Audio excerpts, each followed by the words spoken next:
dinobatkan sebagai media sosial yang paling sering digunakan untuk melakukan perundungan atau bullying secara online.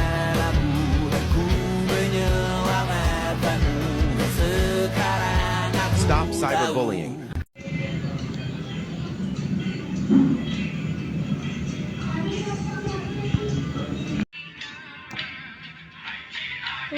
Bagus juga.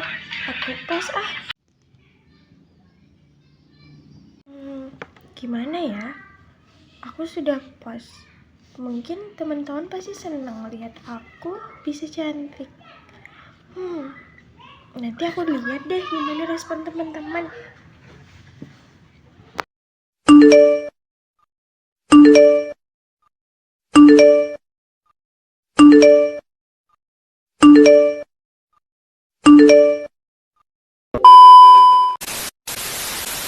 Assalamualaikum warahmatullahi wabarakatuh.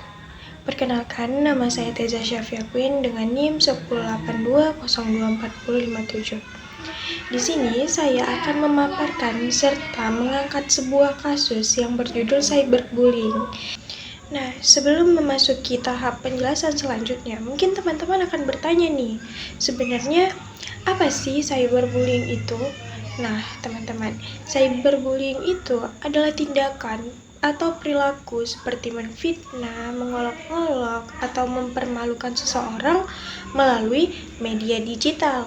Yang dimana dari media digital itu sendiri ada banyak nih teman-teman, contohnya seperti grup WhatsApp, men-screenshot foto seseorang lalu memalukan dia melalui grup, terus menyebarkan foto-foto aib, lalu memfitnah, mengolok-olok, itu termasuk cyberbullying nih teman-teman.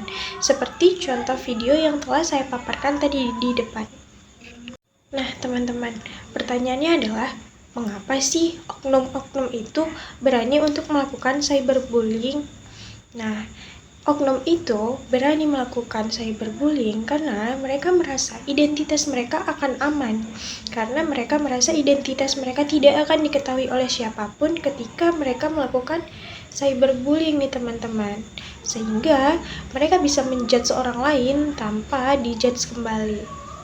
Nah teman-teman, mungkin kita akan bertanya lagi nih, apa sih dampak yang akan didapatkan oleh si korban dari kasus cyberbullying ini?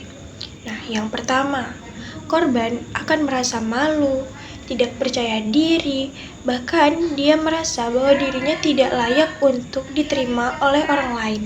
Yang kedua nih teman-teman, korban akan merasa bahwa dirinya itu sangat tidak layak, sehingga dia akan merasa cemas, stres berlebihan, bahkan bisa dapat membuat dia untuk menghindari dari dunia sosial.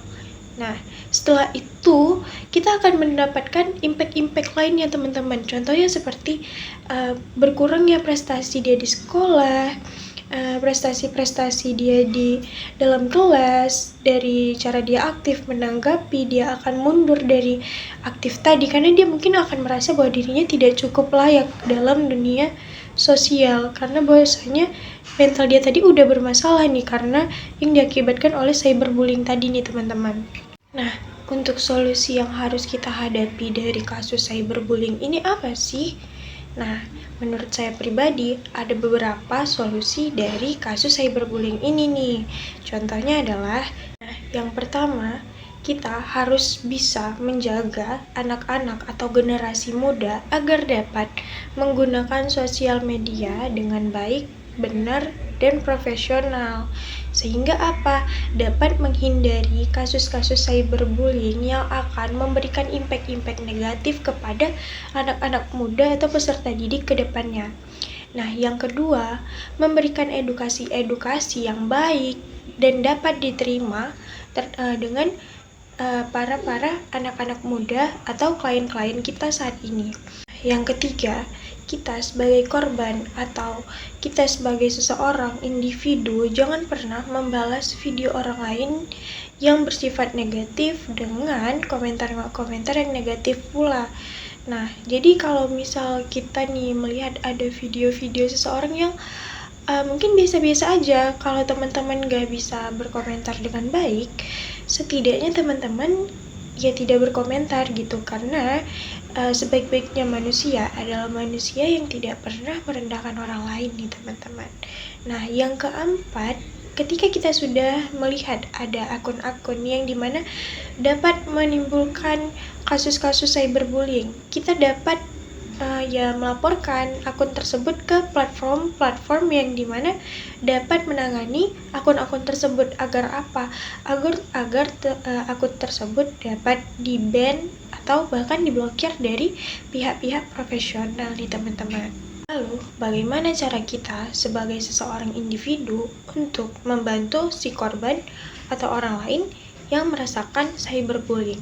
Nah, yang pertama, kita dapat memberikan edukasi-edukasi atau ilmu-ilmu yang bermanfaat terhadap perilaku cyberbullying ini, teman-teman.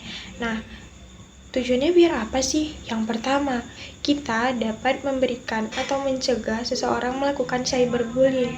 Yang kedua, agar seseorang tersebut ketika merasakan cyberbullying, dia dapat mengetahui tahap apa yang dapat dilakukan agar dia tidak merasakan dirinya itu salah, teman-teman. Kira-kira apa sih yang harus dilakukan oleh korban yang termasuk dari perilaku kasus cyberbullying ini? Nah, yang pertama, dia harus mempunyai barang bukti berupa screenshot chat atau bahkan rekaman-rekaman yang dapat menimbulkan cyberbullying. Nah, yang kedua, dia harus memblokir akun-akun yang menurutnya dapat menimbulkan cyberbullying nih teman-teman.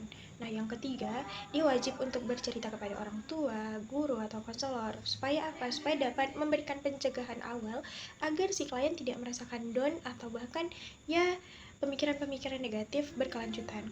Nah, yang keempat apa? Yang keempat, ketika dia sudah merasa bahwasanya ketika cyberbullying ini sudah mendapatkan dampak seperti ya ancaman atau bahkan hal-hal yang mungkin menurutnya sudah sangat kelewatan, dia dapat untuk melaporkan si akun atau si oknum tersebut kepada pihak-pihak berwajib. Kesimpulan nih teman-teman, cyberbullying adalah tindakan yang dimana berkaitan dengan perundungan, pembulian, yang dimana dapat memberikan dampak yang sangat serius kepada si korban. Contohnya seperti ya kehilangan rasa aman, kehilangan percaya diri, bahkan menghindari dari dunia-dunia sosial.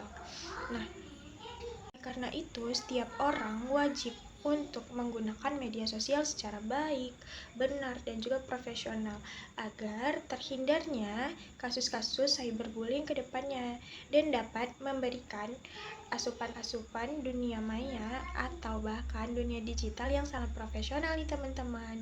Sekian dari saya. Assalamualaikum warahmatullahi wabarakatuh. Bye-bye.